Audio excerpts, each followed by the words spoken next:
Networking, Part 5. In this nugget, we continue with networking, and it's Part 5, where we'll pretty much talk about other network types that we haven't gone into much detail with so far. One of the types that I'll leave off of this particular nugget will be wireless networking, because it's going to be its own subject in our next nugget. As we get started here talking about some of the other network types that we haven't fully explored yet, let's start with Bluetooth. Now, we did mention that early in our series, but just as a review, remember that this is a wireless type of a technology that you can use to establish a personal area network, or a PAN. This is something that you could use in a lot of different contexts. You could use it for a TV remote control. Some of those are Bluetooth. You could use it for certain types of game controllers. You can use it with your cell phone and an earpiece so that you can carry on conversations hands-free. My car, in fact, has a Bluetooth in it so that I can converse hands-free when I'm driving my car. Also, the Bluetooth has a network range of about 9 meters, which equates to about 30 feet, although you'll probably find that you can go sometimes greater distances than this, or sometimes shorter distances, depending on conditions. For example, if there's walls in the way, or what those walls are made of, if they've got steel studs like you might have in commercial buildings, that might affect this. That sort of thing can also affect that as well. A lot of times, Bluetooth devices in the PC world are used to connect to smartphones, so that way you can synchronize your smartphone with your address book, or email, or other such things. There's also cell phone access, which we very often will have on our laptops. I've got my wife a Verizon, it's one of those Verizon mobile adapters, so that she can get email and internet access when she's, in a coffee shop, or when she's in the airport or something like that, and she doesn't want to use the local Wi-Fi connections. A lot of users that have these devices will prefer them over Wi-Fi because it's a configured way to already connect to the internet. They don't have to go to the airport and find what the strongest signal is from the local access point, or go to the Starbucks and log into their account and then access the internet, and so forth. So it's very convenient, and they're relatively fast. They're considered broadband, although, generally speaking, some people consider 512 kilobits per second broadband or faster. Anything that speed or faster. Some people say a megabit per second or faster is broadband. Now, with both of these items, there may again be a software component, a CD or something like that. For example, with my Droid Aris, there's software that I had to download because they didn't have the Windows 7 version of this. But you download it, and then it synchronizes your address book and so forth, and it has the appropriate drivers for your particular smartphone, device, whatever it is. Same is true with the cellular provider. I downloaded from Verizon this VZ Access software for my specific device. You can see here that I'm currently connected. I don't actually normally use this. I just kind of borrowed this device from my wife for purposes of recording this video. But you can see here that there's, again, a software component for this. It'll show you the statistics if you want to see statistics if you want to see the transmission rate and so forth. Right now it's kind of slow, but it does also kind of burst. So that's very often true of cellular providers here, so that they don't really deliver to you maximum bandwidth until you start to download a large file or stream high quality video or something like that. Then it will kick you into kind of the turbo mode or something like that, and it gives you a little bit better speed at that point. Also want to understand how these actually make a connection to your PC.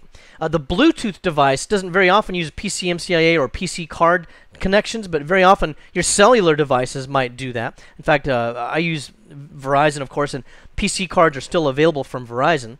For both of these, however, you're more likely to find a USB connection is very, very common, so that if you don't have a Bluetooth connection on your laptop, you can just add an inexpensive USB device, and they work pretty well.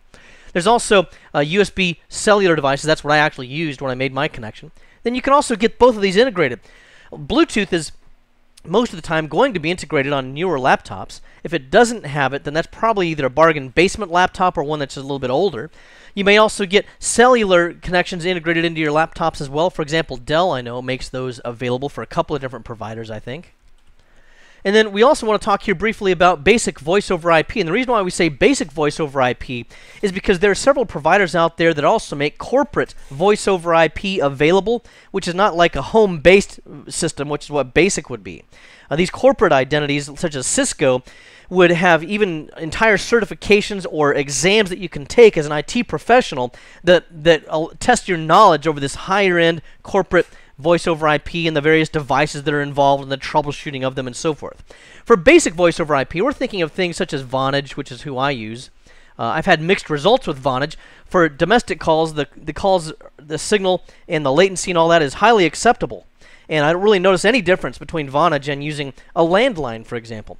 However, when we made voice over IP calls using Vonage to Sydney, Australia, where my daughter and son-in-law were for about a year in college down there, boy, it was very spotty, and very often we would not be able to make a connection at all. So sometimes we'd have to use other means to make those connections. Also, if you do use voice over IP in your home PC, in your home network that is, it's going to be generally better on broadband connections. And also check your router. For example, we have a Linksys router in our home. We don't really have this option, but some of them will offer quality of service on the router, where it will allow calls such as voice over IP to take priority over other types of network traffic. That will prevent things such as echoes taking place on the line or high latency taking place, so that you can have a more natural and free-flowing conversation. Other network types here would be dial-up connections. Now, there's a couple of reasons to make a dial-up connection. I haven't really had to use these for a few years now, but I remember years back when I would have to connect to my home office, we would use a dial-up modem. And what we would do is we just plug that into the hotel phone, and we would dial out using on these modems, and they were extremely painfully slow. But anyway, let's talk about the speeds of these modems. Well, on the box, when you buy a brand new modem, it'll usually say it's capable of up to 56K. In reality, governmental restrictions limit that to 53K. I don't really understand why they have to do that, but that's what they say. In reality, when you're in a hotel or someplace where you have to have a phone line that goes through multiple switches and connections and amplifiers and all this sort of thing, you're going to introduce a lot of additional noise on the line, and it's going to substantially slow down the speed that you can connect with. Even when I would use a 56K modem, so to speak, I would be lucky to get somewhere around 33K. And 33 kilobits per second is substantially slow compared to other broadband means of making these types of connections. To make the connection, of course, you can use plain old telephone service, which is also known as a public switch telephone network. Just landlines, pretty much, is what that's using. And again, they can be very noisy. Now, because you're using an analog method for making this connection, it has to be converted to digital. So it has to modulate and demodulate. It has to modulate an analog signal to a digital signal. What happens with the modem is that it just simply uses, analog signals such as various tones and frequencies and noises to communicate signals. Pretty much the same way that you have a voice conversation. You have a tone of voice, you have, you raise your voice, you get mad, you yell on the phone, those are all different levels of amplitude, so to speak, or analog signals that take place. Well, they have to be converted to a digital format in order to be able to be sent to or from another computer. And that's what a modem does. This, again, as I mentioned, you can tell, very, very slow. And you can use these dial-up connections to connect to something like a home office so that we can connect to my home network, so to speak, and send and receive files or check email or whatever we want to do like that. We can also use it to dial up to the internet. And back in the early days of the internet, we had things such as America Online. By the way, it's one of my peeves when people used to say American Online. That's not what it is. It was America Online. But anyway, that's kind of defunct nowadays because we have a lot of other ways of connecting. There's also another type of a network type on the opposite end of the spectrum. This is slow and painful. This is extremely, extremely, very, very fast. This is still an emerging kind of a technology, but it's becoming more and more available throughout various parts of the country in residential areas as well as corporate areas. Corporations are the ones that primarily take advantage of this, and what they can do with this is pretty much transmit signals at the speed of light. And we talked about this in the first networking nugget that we talked about when we were, I think it's one of the early ones, we talked about connectors and the various speeds of these things. And you can go like about a mile with a lot of these various types of fiber cables. That's with a single cable. And it's pretty much the highest level of network connectivity that you can get. One of the things that's being available now to home users is services that are very similar to cable that you can get right now. For example, cable offers you a television service, of course, but it also offers now telephone service. It's offered and available in my area. And of course, it can also get broadband internet. Well, one of the players in the fiber market for home users is Verizon's Fios. I guess that's how you pronounce that. I wish I could get this. I can't get this in my area. But you can get extremely high broadband connections with this, and you can get television and internet and all kinds of calling and stuff like that. I'd really like to have this available here, but apparently it's just not available in my area at this time. But that would be obviously a very high throughput, high bandwidth method for being able to get all those types of services. Other types of network access you might have here for broadband purposes, in addition to fiber, would be something called DSL, or digital subscriber line. This is still going to use normal copper that's used for phone service. It's just that you're going to be sending digital signals instead of analog signals over that copper. So what this does is it's going to be able to give you a high-speed throughput over DSL. And when we say high speed, again, we're talking about potentially just hundreds of kilobits per second, but it could go into megabits per second as well, but just not as high speed as something like fiber or a lot of the cable providers now. DSL is still available in a lot of areas, but it's starting to fall out of favor in favor of other things such as cable modems and fiber. If you want to use DSL to use internet access, and you also want to use phone access for DSL, and you want to use both phone and internet at the same time, for example, you have to get certain filters from your DSL. Those have to be installed in order to be able to use both of these simultaneously. You'll have to check with your provider to see exactly what those are going to be. And then proximity is a big factor with DSL. Usually you have to be within about a mile of the switching station or of other kinds of amplification devices and equipment in order to be able to get good signal integrity to use DSL. You may also find ISDN, which is Integrated Services Digital Network. And what this is going to do is it's going to still be able to send digital data over copper, similar to what DSL does. It just uses a different method to do so. And with this, you're going to have 64 kilobits per second per channel. Now that doesn't sound very fast, but that's not normally how you use ISDN. What you'll do is you'll take a bunch of these channels, you'll combine them together. So for example, in corporations, they'll have 23 what we call B channels put together, and when you add all that up plus one D channel, which gives you signaling, then you wind up with 1.544 megabits per second. So now you're talking a little bit faster there as opposed to using a single channel. In home environments, you could use smaller lines like this. You could use a single line or two or more lines, but very often, again, you're not going to see this in favor of cable or other methods instead. When you do use an ISDN line and you want to, for example, connect to the internet, it does have to dial out. It actually dials a number out. It just does so digitally, and it does so much more quickly than an analog modem would. Other types of broadband connections you might see would be satellite, which we discussed in a previous nugget. Remember, you got high latency with the satellite just because of the vast distance that it has to cover in order to send and receive. Now, in your environment, let's say that you're using satellite. Well, you can send data signals over the satellite, and you can also receive data signals over the satellite. Just because of the great vast distance to get up into outer space and back, it could take you a little while in terms of the latency. The thing to keep in mind with that is you don't always send and receive over satellite. In some implementations, you have to receive over a satellite, which is fine, but you have to send over a phone modem connection. Wow, that's very, very painful because now you're only sending at analog modem speed. But the advantage here is you can use this in remote locations where there might not be other means of accessing the internet.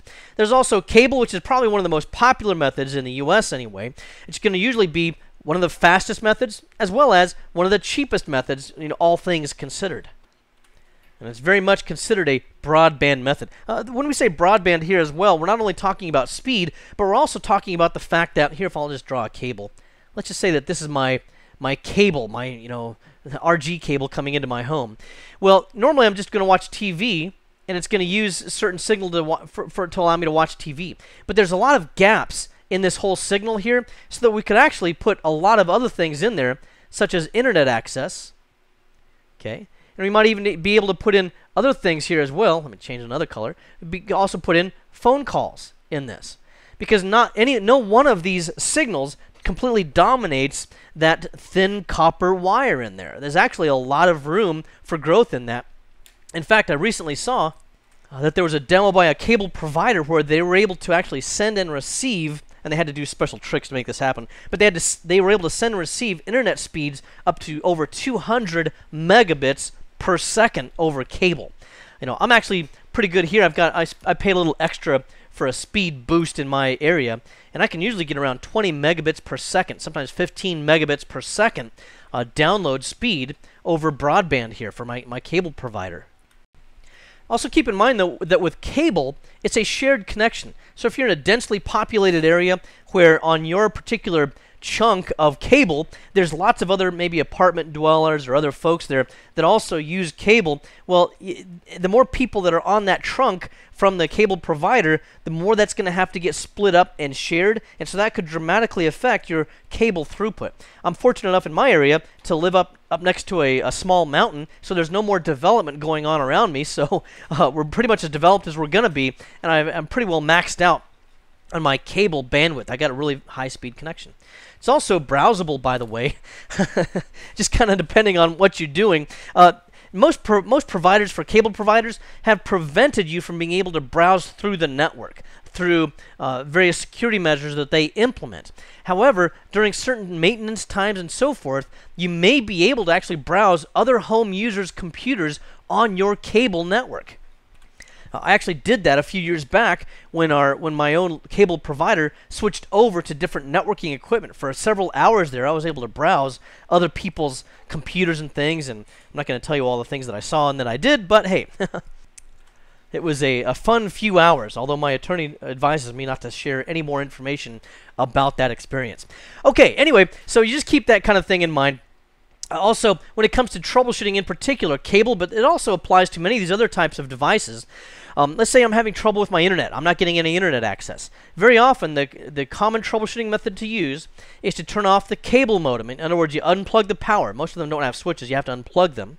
And then you would unplug the router. Most of us will be using something like a Linksys or a D-Link router of some type, which provides either switches, a switch network to your other PCs, and or wireless connections. So turn that off second. And then third, shut down your PC. This is kind of the A+, common rule that you use in order to troubleshoot this kind of thing, and if you suspect that any one of these devices in that chain is causing a problem. And then when you power back on in the same order. Turn on your cable modem. Okay, once all the lights come on to your cable modem, turn on your router. Once all the lights come on your router that are supposed to be on, then turn on your PC, and then see if you can get internet access again. Now also, as a general rule, any of the other kinds of network types that I've talked about, when it comes to troubleshooting them, use the same order pretty much. If you're using DSL, turn off your DSL device instead of your cable modem. If you're using ISDN, turn off your ISDN device instead of your cable modem, and then the same order back off and on here. Let's also go take a look at a couple of websites here that you might find useful. These are useful for identifying what kind of speed you can get. So for example, if you're at a customer's home or environment and they say, hey, I don't seem to be getting very fast internet access, and you know that they're supposed to get, let's say 5 megabits per second, then what you can do is to go to speakeasy.net. That's one of the speed testing places you can go to. There's a link for it right there. And then there's also speedtest.net. And when you do this one, it'll identify the closest areas that you can begin a test with. It does really an upload and a download, and it checks out the speed for both of those items, and it tests also the latency that you are experiencing. So it tested ping latency in my case, 122 milliseconds. That's not too bad. And then my download speed is almost 15 megabits per second. That seems pretty good. And you can see here my upload speed is approaching 5 megabits per second on average here. So we'll go ahead and give that a moment to run, and then we'll see what our result is. Okay, it's 4.67 megabits per second. Sometimes these will give you different speeds depending upon where they're making a connection to. If I start my speed test here, I'm going to choose a location that's actually a little bit further away, but I think this test is a little bit more accurate because it seems to send more data in this. But we'll see what kind of speed we get out of this one. Ooh, wow, look at that. I'm getting 25 megabits per second maximum on that one. Wow, that's pretty fast. That's the fastest I've seen it, actually. And then on the upload speed, we're going to see that we can also get pretty fast speed. But just two websites you can use that generally work pretty well here in the US anyway, in terms of being able to determine maximum speed. So if the user is complaining of performance problems with their internet speed, and yet these results seem to return normal results, then it could be a number of other factors that are causing the problem. Number one, it could simply be that the website that they're accessing is just overwhelmed with traffic. Maybe they announced a 40% off sale, and now everybody's flooding to that website trying to access whatever that product is. In fact, that just happened today. My wife walked into the room and she said, hey, look at these shorts I got. They were 40% off. I said, well, they ought to be 40% off. They're missing the legs. Boy, I'm a funny guy, aren't I?